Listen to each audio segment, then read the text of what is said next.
So we have a 2017 Yukon condenser here, and this was on a vehicle. It's the owners of the body shop's vehicle. This was one I did a video on it back on the second month.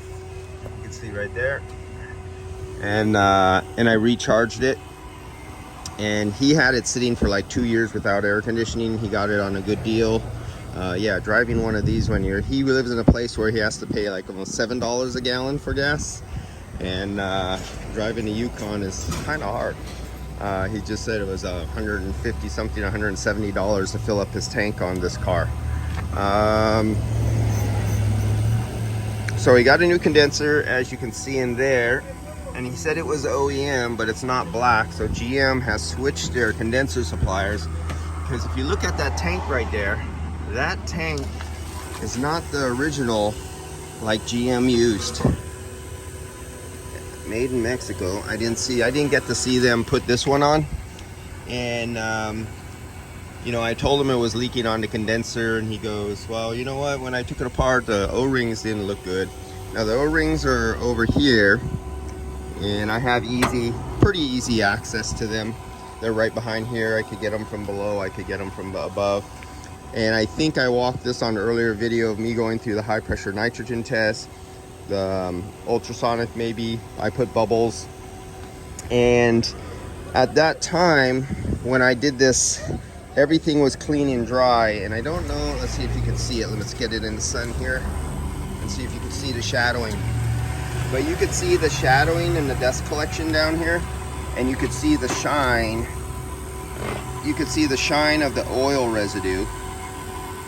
And when I went over this, and I was explaining in the video that this is a General Motors condenser and they all leak on the driver's side. And so I was talking about that in my video because it's like all the time they leak. At that time, of course, I checked right where I always know they leak, and it was clean at the time, and there was no oil residue and there was no dust buildup at the time when I checked this.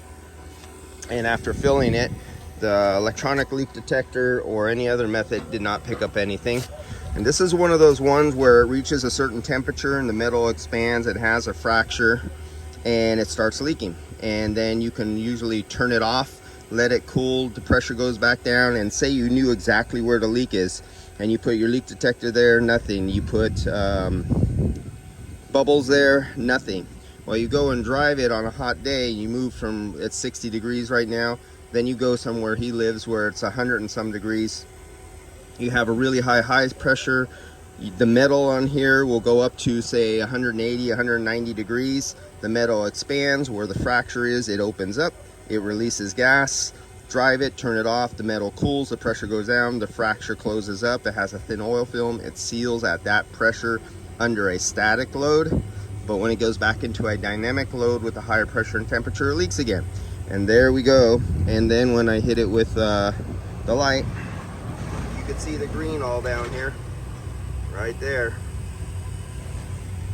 And then I went around over by his O-rings and all around there, and it's all clean and dry around his O-rings, even though he says they're messed up.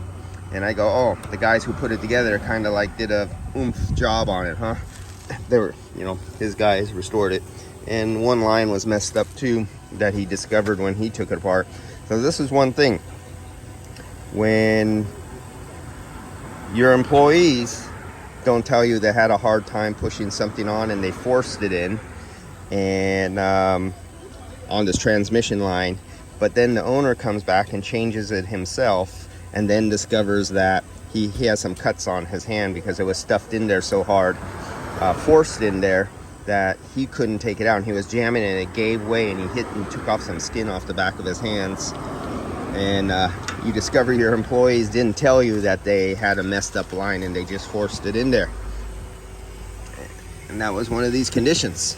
But when it comes to diagnosing things, and he says, well, I don't think the condenser, I think the condenser, this was his words to me right now, I'm quoting, I don't think the condenser was the problem. When I took it apart, I seen the O-rings were a little nicked and didn't look really good, which I believe him, because, you know, Bodyman put it together and they don't change O-rings, and they put it back together and possibly nicked it. But a nicked oil ring can seal. Oil ring? Did I say oil ring? O-ring. But then I showed him over here where the dye was, and explained to him how leaks work.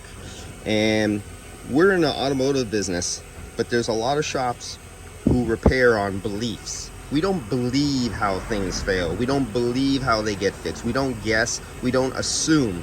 You either test, you know, you have the tools, equipment, experience, or you don't. If you don't, you're just guessing. And believe me, there's a lot of shops out there who guess at what parts need to be replaced. Just like variable displacement compressors in a car, just because it's not cooling, they guess it's wrong, bad.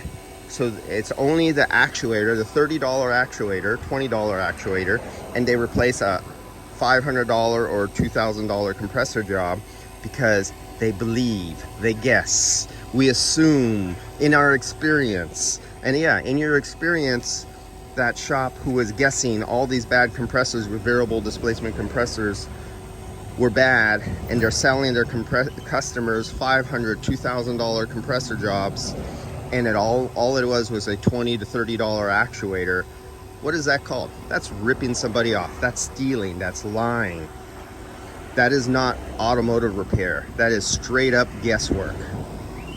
Those kind of individuals need to be eliminated, executed, eradicated, exorcised from the automotive industry, or educated. All right, that's my rant about beliefs on how to repair vehicles and diagnose. We don't believe, we don't guess. You test, you diagnose, you repeat, you can document, you can show and prove. We don't guess. All right, see you guys.